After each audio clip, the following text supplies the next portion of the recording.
Pernah nggak sih kita deg-degan gitu ketika kita ada panggilan interview kerja, lalu kita tidak tahu harus ngapain?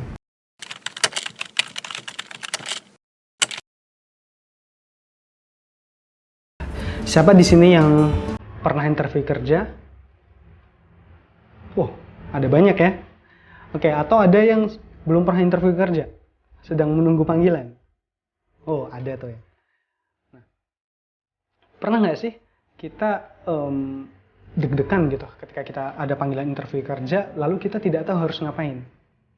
Mungkin bisa dibilang kita panik, kita nggak tahu harus nyiapin apa aja, taunya hanya CV.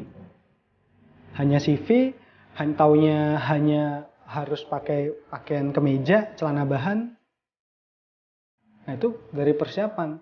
Belum lagi mungkin ada yang pernah dengar orang-orang yang interview keringet dingin tuh ketika sudah menghadapi interviewernya, sudah masuk di ruangan mereka gelagapan.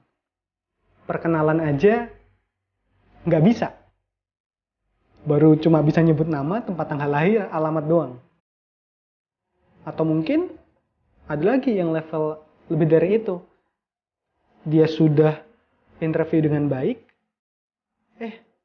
ternyata ketika ditanya expected salary atau gaji yang diharapkan, dia bingung, bisu langsung. Atau kasus lainnya, ketika dia interview, dia sudah bagus semua, menurut dia jawaban dia tepat, dia bisa menjawab semua pertanyaan interviewer, CV-nya oke, portofolionya banyak, tetapi ternyata tidak mendapatkan panggilan selanjutnya. Berarti ada masalah di interviewnya. Nah, siapa yang pernah menghadapi hal ini? Oke, dari kasus yang tadi yang sangat banyak itu, sebenarnya itu adalah berbagai hal yang bisa diatasi bahkan sebelum interview. Bisa dipersiapkan. Tentang perkenalan, CV, portofolio, bagaimana menjawab, tentang expected salary, itu bisa kita siapkan sebelum interview.